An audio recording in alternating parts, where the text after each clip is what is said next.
On July the 12th, a special international arbitration in The Hague will announce its ruling on the Philippines' territorial disputes with China in the South China Sea.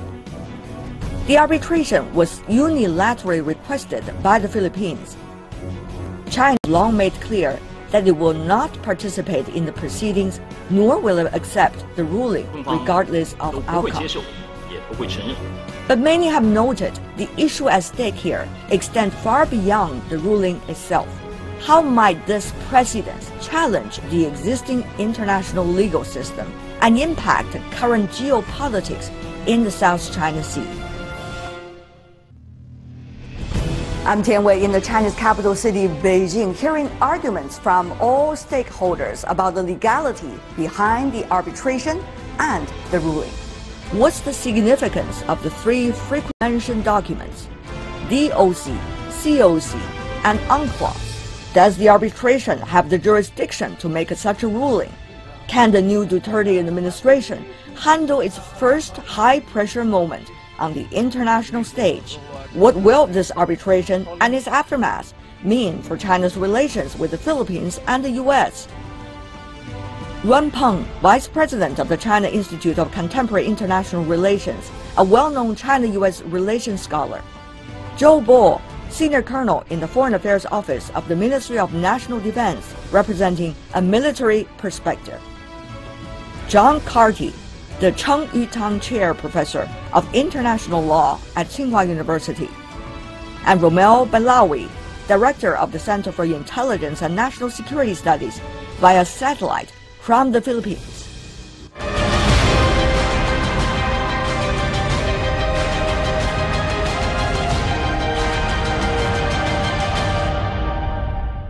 Gentlemen, welcome to our special program, Troubled Waters. A ruling will be announced on July the 12th. Many are suspecting what might be the content. What do you think, Senior Colonel Zhou? I'm also thinking about this issue, but the answer is I don't know. But from what we have learned about all these things that have happened, probably the award is not in China's favor. What do you mean by not in China's favor? Because probably it will be against China's wish, although China has expressed very clearly that China would not accept or participate in the so-called case. Well, there are so many aspects of this ruling that people will look into. But what about you, Professor Yuan? To be frank, I have no any inside information for the contents. But the media covered focus. Some said it's very bad for China. Some others said maybe a little bit balanced. But my sense is that, first of all, it's unfavorable to China. And secondly, given the different reactions from both Chinese and the international community, I guess should be very principled rather than touch some specific issues. Well, the ruling is coming out on July the 12th. We've been hearing from the Chinese side, non-acceptance, non-participation. We have also hearing from the Filipino side, people arguing new administration should have a different view from the previous administration regarding what to do. So what would that mean, Professor Carty? Well, it's also very difficult to speculate, but I have heard from my Filipino colleagues that the new president is more skeptical of the pressure coming from the United States. And there are many Filipinos who see the whole arbitration as a form of pressure on the Philippines by the United States. That it is America that is fighting a legal battle by proxy through the Philippines before the tribunal.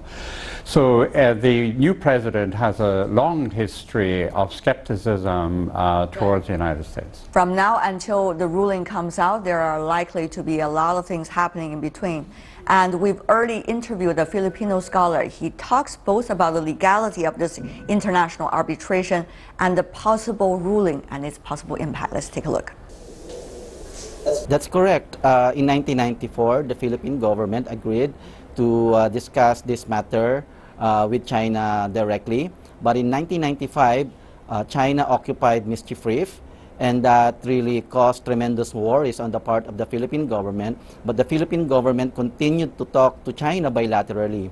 But since 1995 to 2012, there was very good bilateral discussions between the two countries. But when China took control of Scarborough Shoal, the Philippine government at that time, headed by former President Aquino, lost patience in talking with China bilaterally, and that prompted his government to bring the matter before international arbitration. There are a lot of legal experts that we have been talking to. They challenge the legality, first of all, of the arbitration, the panel itself, and secondly, the unilateral actions by the Philippines, and thirdly, any way the result could be legal internationally. What do you make of it? Yeah. Well, the Philippine government under Aquino pursued the arbitration unilaterally because, as I said earlier, he lost patience in talking to China after 17 years of discussing this issue bilaterally. But now we are facing a new government with a different understanding of the issue and serious in pursuing a more innovative approach to peacefully manage the South China disputes and at the same time improve bilateral ties with China. So my recommendation for the Chinese government is to give the current government a chance to explore innovative ways on how to deal with China bilaterally. Dr. Manawi, as you may know, China is taking a stance of non-participation and also non-acceptance, meaning the process of the arbitration and the result of the arbitration. Well, the result of the arbitration will provide the Philippines not only moral victory, but also legal victory if the Philippine government will get favorable ruling from the court. However, the challenge for the Philippine government is how to enjoy political victory, and that is why the current government of President Rodrigo Duterte is exploring other possible ways to open another possibilities of talking with China bilaterally in order to peacefully manage the South China Sea disputes and resume their bilateral talks on the matter. So we will now see a paradigm shift of approach from the previous government. Former President Aquino refused to talk to China bilaterally. I think President Duterte is mindful of the sensitivity of China on the issue, and they want to study very, very carefully on how to promote a more innovative ways on how to talk to China without necessarily using the arbitration as the main issue. Well, we just heard from Dr. Punoy from the Philippines. Professor Cardia, what do you make of the legalities behind this international arbitration?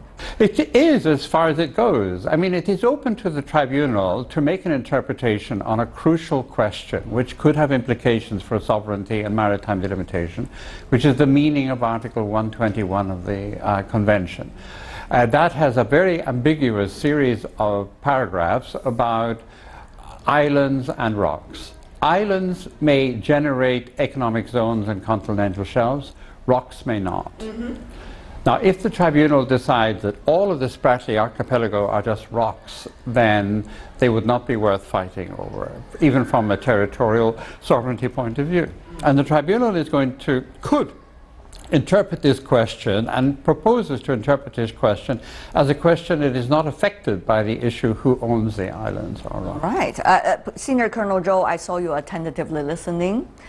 What do you make of it? Legality, international arbitration. China seems to be in doubt about that. Yeah, well, PCA does believe it has a sort of jurisdiction over this issue, but for China, the whole issue is a sovereignty issue over some maritime features, and China claims that even according to the preamble of the UNCLOS, it has stated very clearly that the sovereignty of all states should be respected with due regard to the sovereignty of all states. So that means it's not about sovereignty. I see quite a difference, if I understand it right, between the two of you.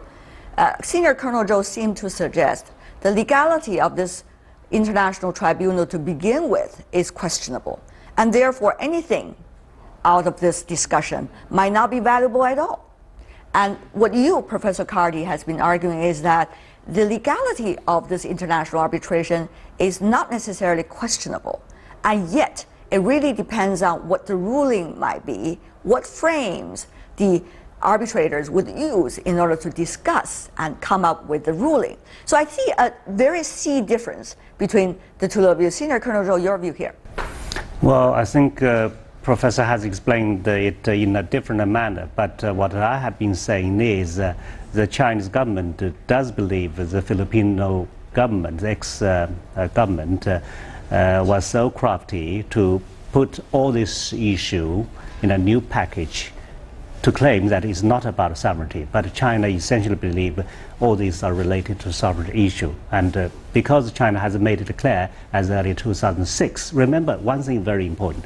When China made the declaration in 2006, this kind of incident in Huangyan Island, what international know as Scarborough Island, didn't happen at all. So when China's government made the declaration, it's not against the Filipino government. So that is just China's position for itself. So it's not about its dispute with the Filipino government. So we have to bear really this in mind. All right. In order to make things ever more complicated, let me introduce another voice. Professor Yuan, your view here. Yeah, I'm not a lawyer. I have no idea of the legal issues, but several points I want to mention. First of all, I think the way that the Filipino government to sue China is totally unacceptable, because according to our bilateral agreements and according to DOC, we don't and we didn't and we won't accept this kind of a way. We prefer Asian way, that is through the bilateral negotiation. However, the Filipino former government unilaterally, without any notification, to sue China. And secondly, I think it's not a case by international arbitration court, tribunal court. It's just the so-called special arbitration court. So what does that mean? It's a specially prepared or worked or served for the special requirements by Filipino government. So it's totally unfair.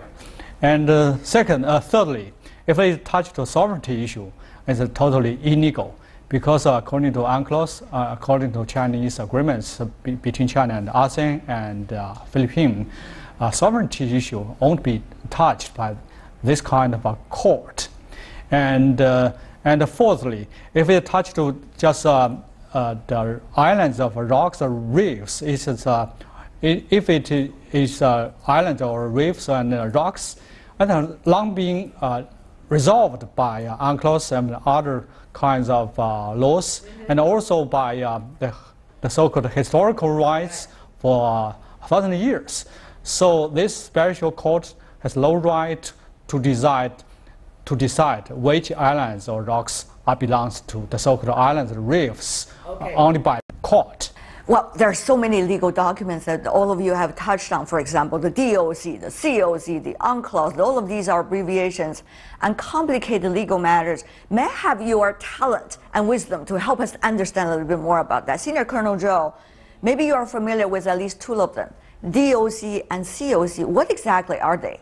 Okay, DOC is a non-binding agreement signed between China and 10 ASEAN countries in 2002, which obligates China and all the parties directly concerned to resolve the dispute through peaceful negotiation and consultations.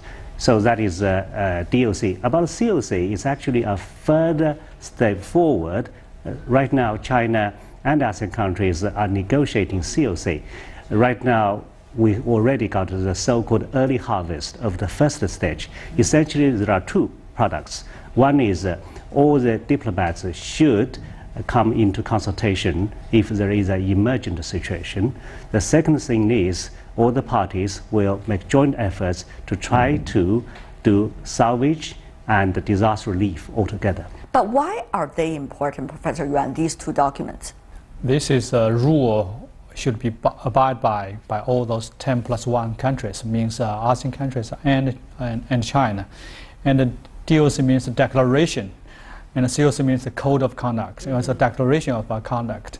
The difference is that declaration is non-binding, and the COC is a binding rule. And why today this COC being a hot topic among those ASEAN countries and the states and the international community, because they suppose that maybe signing then will force China to abide by this kind of a strict rule and law. Where Chinese stand is that DOC, even it's a land-spreading, but ASEAN countries has our own understanding, and it already worked very well. So without mature negotiation, very rushed to the so-called COC, I think a little bit premature. Even for that, we are working very hardly with 10 ASEAN countries to follow COC. But even the DOC, you should abide by very strict. This is almost like a tongue twister, but then what exactly is the relations between these two documents, DOC and the UNCLOS we have always been talking about from the very beginning? Let me try to explain it. Please. UNCLOS, very simply put, is a Bible in maritime domain. It's supposed to be something that every country should abide by. COC is a step forward from DOC. But for China, or even for the Philippines, it's very important to remember that when Philippines initiated arbitration in the international court, it didn't consult China, nor did it consult ASEAN. And this is wrong, because Philippines definitely has signed the DOC. So according to this DOC, we should have this resolved through friendly consultation and negotiations. And then why would you not notify China and suddenly sue China in international court? So this is unfair for China. Alongside, coming from Professor Carty, I just noticed, Professor, of course, all of these are intertwined with one another. That is why the issue is so complicated. As a legal scholar, where should we begin with when we have this judgment of our own about where things are and how they should be? Well, I maybe don't have the patience of a nation here, and I'm very much more minded as a lawyer to ask myself, what is the fundamental bone of contention between the Philippines and China? What do you think? And I think that there's a widespread view among Philippine scholars and colleagues that these islands, or rocks, or whatever you call them, are Chinese and they're not Philippine. And so the question is actually elsewhere. The question is, what significance should these rocks or islands have in a maritime delimitation between China and the Philippines? Before we go that, Professor Carty, I have to ask you, because you keep on saying these are Chinese to begin with, these are Chinese to begin with, and you refer to what you call the historical record back in Europe, with which you have done some research. You have to give some hard evidence in order to prove what you state are true. Well, the hard evidence is simply a matter of producing the archives. I mean, there are many, many letters of correspondence between the United States and the Philippines, where the United States informs the Philippines that it doesn't consider it has any credible title to any of the Spratly Islands. Give me an example. What time? Whom? 1974, 1976, when there is a discussion about the mutual defense treaty between the Philippines and the United States. The Deputy Secretary of State Rush says that, and this American Ambassador Sullivan in the Philippines say to the Filipinos that we can't really give you a guarantee with respect to extending a protection to the Philippines to these islands because they don't belong to the Philippines. And it's in what kind of form? A legal letter or the letters, correspondence, emails? These are open documents. See, the point to me, to try to reach a solution. But back in the 1970s, emails were not still in any way popular.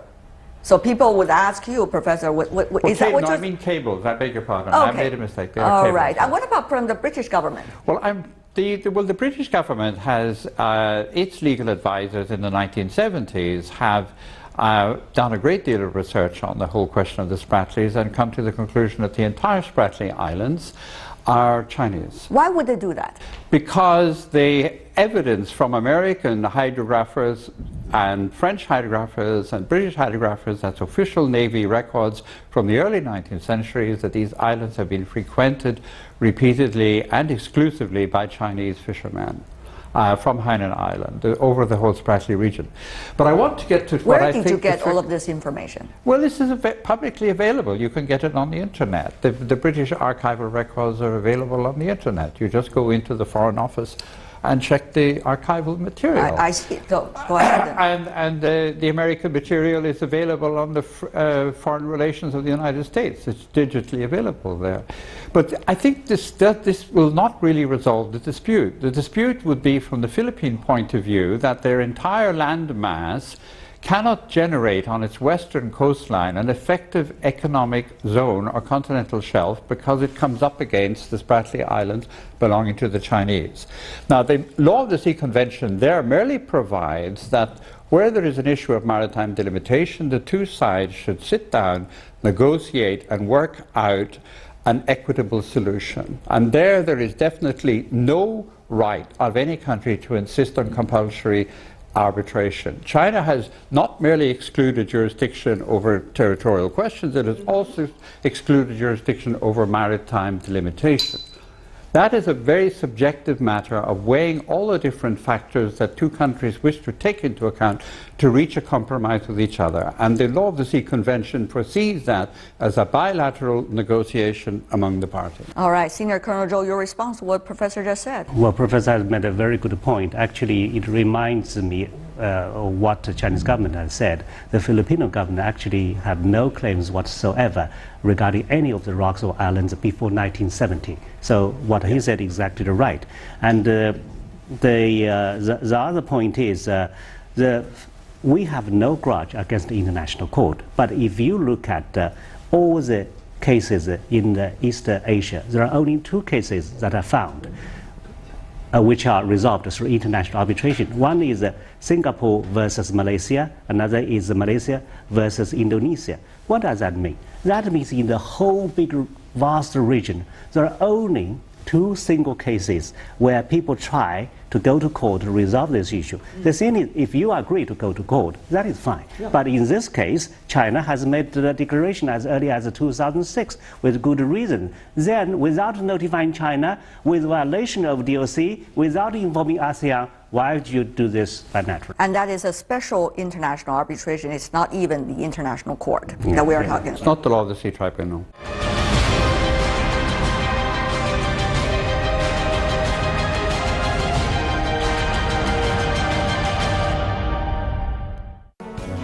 So, who's putting pressure on who? The Americans said Philippines forced American being involved in these troubled waters. The United States continues to pressure the Philippine government. What is a pro and con?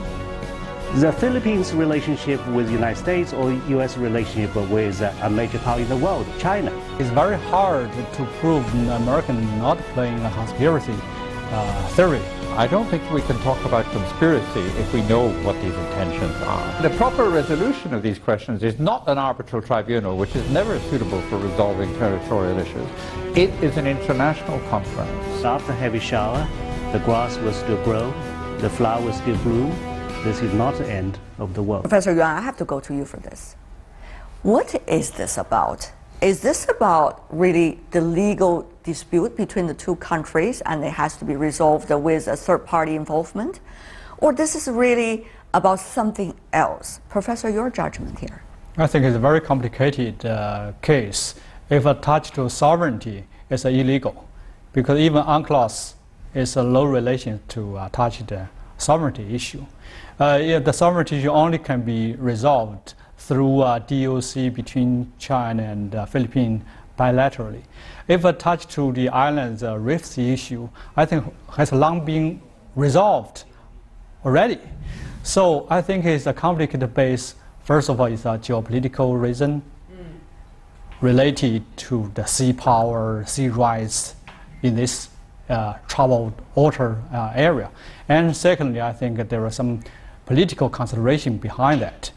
The former Filipino president has his own political agenda combined with very complicated international factors.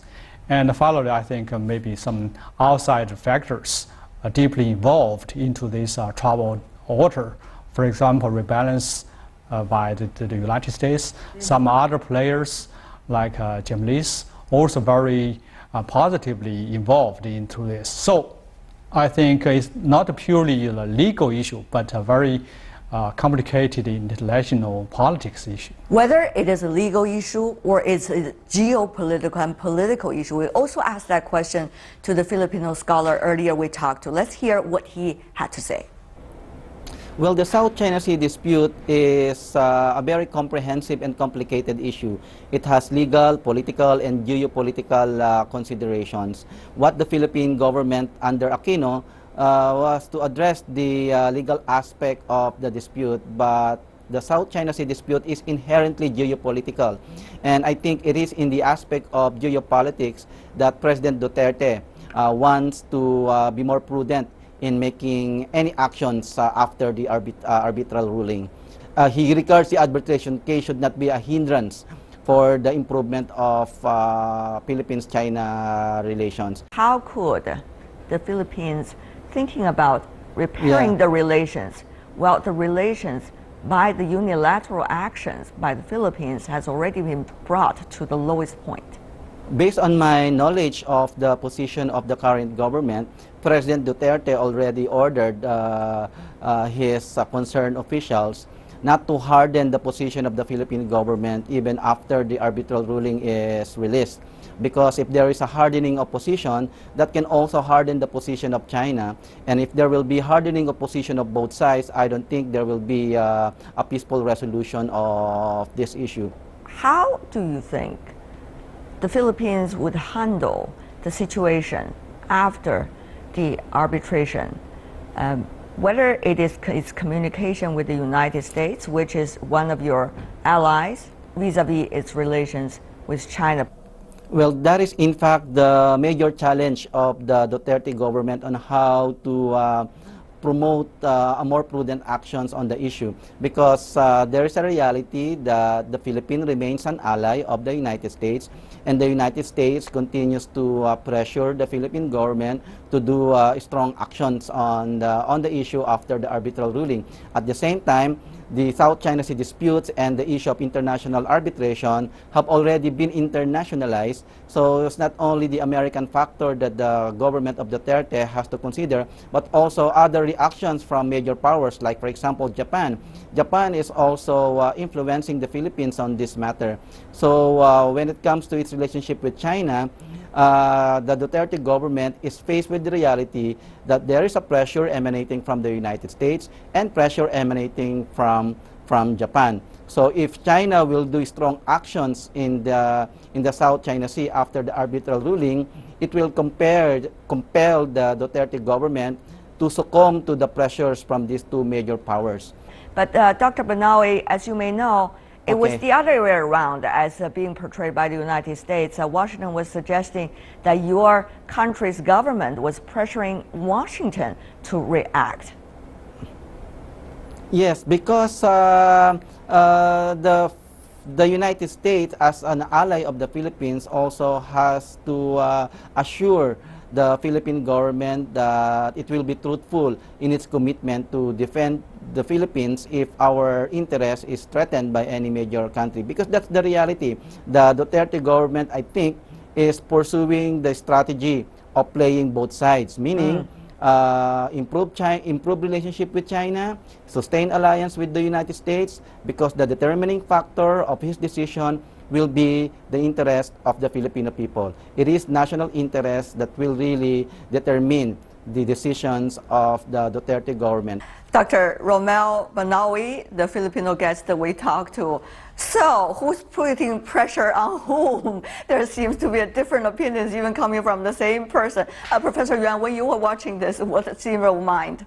Yeah, always confusion. In the Philippines, said that Americans are sitting behind them. And the Americans said maybe Philippines forced American being involved in these troubled waters. Sounds like they are playing some kind of a game. So from China's perspective, it's very hard to prove an American not playing the so-called conspiracy theory. I see. Senior Colonel Zhou, though, having said that, is China ready for the politicalization of this issue by other countries besides the Philippines? I think there's really no need for other countries to be involved. First of all, let's talk about the United States. Actually, the U.S., I believe, is paying a very big price for its involvement in the South China Sea, even for its so-called, quote, credibility. The U.S. aircraft carriers, USS Stennis, was there. But what about the cost? One day would cost $6.5 million US for a strike group. So you can imagine if two military strike groups were there, how costly it would be for them, even economically. But they would say, well, for the commitment of our allies, of course, we would do that at whatever price. Yes, I'm just talking about the economic price, and of course there is also political price, because, okay, what is the pro and con? The Philippines' relationship with the United States or U.S. relationship with a major power in the world, China. That is a relationship between the superpower and the second largest economy in the world. So the U.S. has to really think about it. I know it would be a soul-searching, difficult issue for the United States. So that is why U.S. would maintain that while China's ships and U.S. ships are in close at close encounter, actually Chinese sailors are very professional. They praise Chinese sailors to be professional because they do not want an incident to happen. Very interesting. The other two Chinese gentlemen focus a lot on the U.S.-China relation aspect of this overall issue. But Professor Carty, from your legal perspective, what would it mean once the ruling comes out? Professor Carty, you mentioned many times, we don't know the nature and the content of this ruling at this moment. But will there be the possibility that the Filipino government, the current administration, put aside whatever the ruling is and keep on with its original agenda to mend fences with China? Is that possible?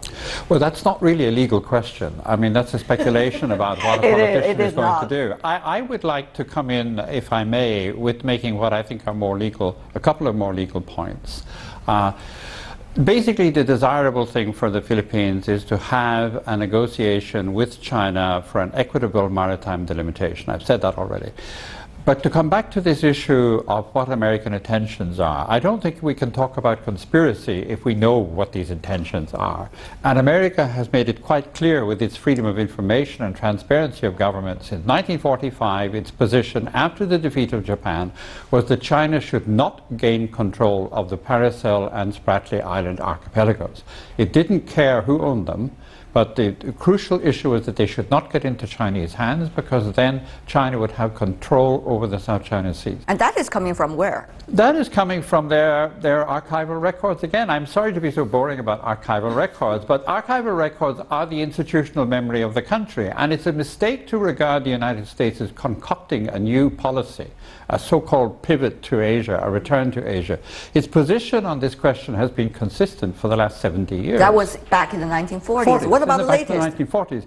There, in my opinion, and this is a legal point, in my opinion, they failed miserably, the United States, as the leading power to defeat Japan, because the occasion for the resolution of the legal disputes to do with the South China Sea should have been the San Francisco Conference, from which China was excluded. And instead, the United States deliberately decided that the Japanese would renounce sovereignty over the whole of the East Asian coastline without any attribution of new ownership to new countries. So the fact that all of these open wounds of a legal nature exist, from Taiwan to Okinawa down to the South China Seas, is attributable to an American decision to leave these questions open. But what about... And the proper resolution of these questions is not an arbitral tribunal, which is never suitable for resolving territorial issues. It is an international conference from which China should this time not be excluded. What about now? Where can we go from here? Senior Colonel Zhou, Chinese PLA are in the territory, of course, trying to exercise its sovereignty. What would this mean once the ruling comes out? Well, that is a good question, because first of all, we have to wait to see what kind of a world has really been made. And I believe it's not the only responsibility of PLA. There should be different plan A, plan B in the hands of Chinese government.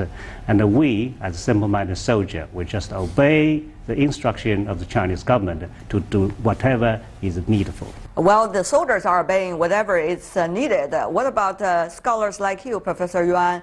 What would that mean for China and also U.S.-China relations, U.S.-Filipino relations as well? As the Filipino scholar keep on saying, it was the U.S. that pressuring us.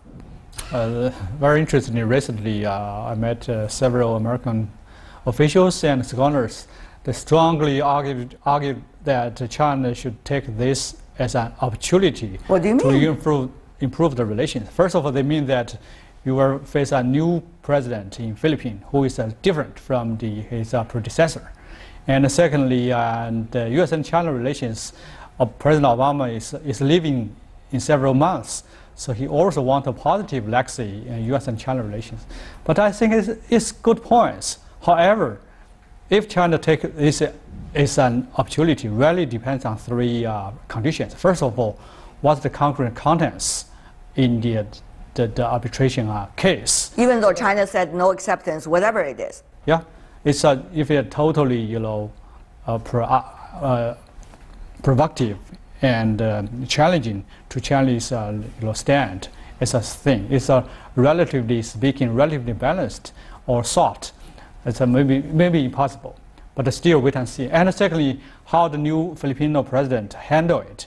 If it puts a low key of the small story rather than big stories, in that case, to show its sincerity to improve the relations with China. And finally, how American and maybe Japanese, the outsider players, to deal with this.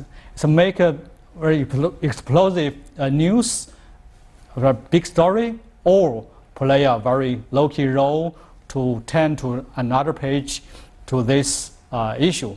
So we will wait and see. But everybody is saying, well, wait and see what others do. But the question is, what will China do to begin with?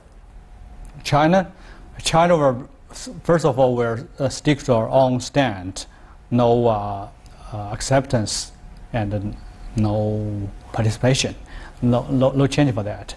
And secondly, we will see what the new Filipino president perform. If he performs well as he promised during his inaugural speech, we want to take another new page for improving the relations between China and the Philippines. And also, we want to get rid of the current dilemma between U.S. and China in South China Sea disputes. Because U.S. and China, we have lots of other things to cooperate, for example, to saving the world economy. And our time is really running out. Before we go, one final and simple yet probably the most complicated question for every one of you. What messages do you think our audience watching us today should understand and bear in mind leading up to the ruling of the international arbitration on July the 12th? Professor Carty. That we should put out of our minds the international arbitration, put out of our minds the American-Chinese naval geopolitical rivalry, and invite the Chinese and the Filipinos to reach an equitable maritime delimitation of the East of the South China Sea. And that is a matter for them alone, and there should be no interference from outside. Negotiation, it seems. Well, a tempest seems to be coming, but after heavy shower, the grass will still grow, the flower will still bloom. This is not the end of the world. And I love the summer. Yeah.